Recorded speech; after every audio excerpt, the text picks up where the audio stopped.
Muy buenas, nosotros somos estudiantes de medicina del segundo año. Mi nombre es José Barbur y mi compañera es Victoria Becerrín, y hoy nos encontramos con el doctor José Antonio Barbur Landa, cirujano general especializado en laparoscopia, con 27 años de experiencia. Hola, ¿cómo están? Gusto en recibirlos aquí en mi casa. Entiendo que tienen unas preguntas interesantes. Bueno, a la orden. Bueno, vamos a empezar con las preguntas para ver cómo fue tu experiencia en la relación médico-paciente. ¿Cuál es la importancia de la relación médico-paciente en su práctica? Mira, la relación médico-paciente ha cambiado muchísimo en el tiempo. Teníamos un juramento, que es el juramento hipocrático, que siempre ha regido esta relación médico-paciente. Sin embargo, ese juramento, a pesar de que muchas de sus preceptos aún se mantienen desde hace más de 2500 años, cuando Hipócrates en el 406 a.C., llamado el padre de la medicina, nos dejó esos preceptos que todo médico debe ejercer durante toda su vida. Desde la formación en donde están ustedes como estudiantes de medicina, durante el ejercicio de la profesión y bueno, hasta el final de nuestros días. Entonces, la relación médico-paciente es importante que la inicie el médico. El trato hacia el paciente, mantener en confianza todo lo que el paciente le está diciendo al médico, el trato respetuoso y escuchar al paciente. Eso es algo muy importante, escucharlo, evaluar al paciente, no evaluar la enfermedad del paciente. O sea, es importante evaluar al paciente integralmente, observarlo todo en su ámbito físico, psicológico, espiritual y en su ámbito familiar, en su ambiente donde vive, porque muchas enfermedades pues derivan de lo social. Por eso nosotros como médicos debemos aprender a entender al paciente, su lingüística, su cultura, la forma como se expresa, cómo dice las cosas. Hay muchas palabras que nosotros aprendimos como médicos y que no son las mismas que van a utilizar los pacientes. Por ejemplo, hay muchos pacientes que llegan y dicen, hoy desde hace 3 días no he obrado. Entonces nosotros tenemos que entender que el paciente está diciendo, pues no he evacuado.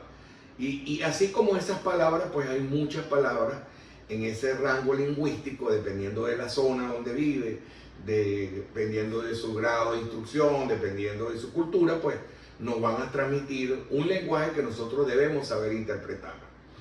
Además, bueno, el tiempo que debemos usar para escucharlo, son factores fundamentales en esta relación médico-paciente. Cuando tú le conversas al paciente y le prestas la atención debida y el respeto y la ética que debe existir en esa relación, pues vas a encontrar un paciente receptivo a cumplir con tus instrucciones y poder llegar al diagnóstico final que le va a mejorar su salud. Ok. Ya tú me habías comentado un poco de estos desafíos, pero aquí vuelvo y te hago la pregunta. ¿Cuáles son los principales desafíos que enfrenta al mantener una buena relación con sus pacientes? Mira, los desafíos con los pacientes, en mi experiencia, primero, el tiempo. Si usted evalúa a un paciente en una emergencia, en un pasillo, por teléfono o en un centro comercial y no en una consulta adecuadamente, pues usted va a tener un gran desafío, que es conocer correctamente cuál es el problema o el diagnóstico de la enfermedad que puede sufrir este paciente. De manera que un primer desafío es el tiempo. Lo otro, como lo dije anteriormente, es la comunicación. Si usted no se comunica adecuadamente y no le entiende lo que ese paciente le está transmitiendo, o el paciente no entiende lo que usted le quiere transmitir, de manera que usted tiene que hablar con palabras llanas, no puede usar terminología médica, no puede hacerse ¿cómo es? El especialista más especialista de toda la región, sino que usted tiene que bajar, tiene que ser llano, tiene que hacerle dibujos, tiene que explicarle en todas sus connotaciones hacia dónde van las impresiones diagnósticas que usted en un 95% lo va a realizar con el examen físico, con el interrogatorio, ahí en su consulta médica. ¿Usted cómo maneja las diferencias culturales y de comunicación con los pacientes? Bueno, en primera instancia uno tiene que comprender y darle la confianza al paciente para que él se pueda expresar. En la medida en que tú le des esa confianza y le preguntes al paciente y no solo el problema de su enfermedad, sino integralmente de él, de su vida, de su trabajo, de sus actividades diarias, él va a poder expresar adecuadamente lo que él siente.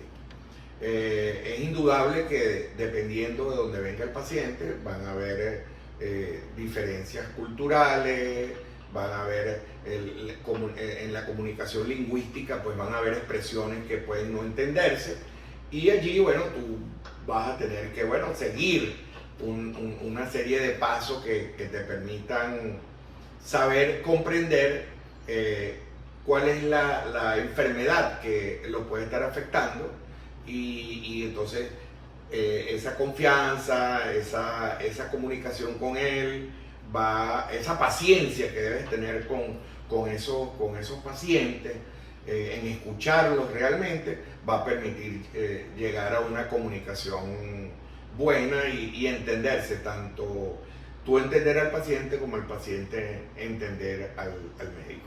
Eso va a permitir al final que el paciente permita seguir adelante en estas evaluaciones, que generalmente el primer día no concluyen, sino en evaluaciones posteriores hasta que se llegue a un diagnóstico definitivo. En su labor diaria, ¿qué estrategias utiliza para mejorar la relación con sus pacientes? Mira, día a día hay que entender muy bien a los pacientes para que el paciente tome confianza. El tiempo que se le dedica al paciente es fundamental. No solo, como le digo, a veces es verlo desde su enfermedad, sino desde su integralidad. Hablar con él un rato, primero hablar de otras cosas, hablar del momento, de la vida, de su familia, de sus actividades recreativas, y entrar un poco en confianza con el paciente para poder entonces ir centrándonos en las razones por las cuales asistió a la consulta o a la emergencia. Hay que hacer estrategias como le digo, hacer estrategias con él, con la familia que lo acompaña, con el familiar, perdón, que lo acompaña, para que pueda el paciente abrirse. De manera que es más que todo esa dedicación que tú le das al paciente en la consulta, esa concentración que tú tienes, no estar atendiendo a un paciente, pararse a ver a otro, atender llamadas, etcétera. No, hay que escuchar al paciente y brindarle la mayor atención y escucharlo en todos sus detalles. Quizás en un solo detalle puede estar el diagnóstico de ese paciente. ¿Puede compartir usted algún caso o experiencia que destaque la importancia de una buena relación médico-paciente? Sí, hay muchos casos de ese tipo, pero bueno, puedo hablar de uno recientemente, un paciente que me llegó por emergencia con una impresión diagnóstica de apendicitis aguda, y bueno, después que lo evaluamos, pudimos concluir que se trataba de un cólico nefrítico. Ese paciente le indiqué el tratamiento, y como era un día viernes, entonces bueno, tomé su teléfono, le hice seguimiento durante el fin de semana, y luego lo volví a ver en mi consulta a la semana siguiente. El paciente regresó y efectivamente regresó y el diagnóstico era un cólico nefrítico y luego lo envié o lo referí al urólogo, que es el especialista adecuado. Siempre hay que enviar a los pacientes a los especialistas que correspondan. No se puede hacer intrusismo médico colocándose en otras especialidades que a uno no les toca. Y la experiencia de ese día es que fue acompañada de su mamá y fue acompañada de su abuela. Y la mamá pues me manifestó que estaba muy satisfecha con que ella veía muy poco, observaba muy poco el caso de que un médico pues pudiera llamar o mandar un mensaje para saber cómo iba evolucionando la salud del paciente. Y que por eso ella había traído a la abuela para que yo la evaluara y ella también, pues yo le brindaba esa confianza y ella tenía una eventración de una cirugía anterior y que quería operarse conmigo. De manera que eso es ese día a día de las consultas, es darle la confianza a la gente, es verdaderamente llevar el seguimiento de esos casos y que si se te complican, pues montarte tus casos como un bacalao en el hombro y darle la información que el paciente requiere, la ayuda que el paciente requiere y también tratar a la familia, informarle a la familia. Es muy importante para que el paciente entienda, cumpla con tus indicaciones y evolucione satisfactoriamente. Bueno, doctor, usted como cirujano afronta muchos retos, muchos obstáculos. ¿Usted podría responderme cómo manejar el estrés y la ansiedad en el momento crítico de una operación? Sí, bueno, es importante entender que el médico se va formando en el tiempo, que es un proceso largo, persistente y que además conlleva un entrenamiento arduo, sobre todo cuando se trata de especialidades quirúrgicas. Las especialidades quirúrgicas llevan muchos años de entrenamiento y tú vas aprendiendo a dominar el estrés, a dominar el miedo y te hace ser una persona, bueno, lo que se llama con mayor experiencia.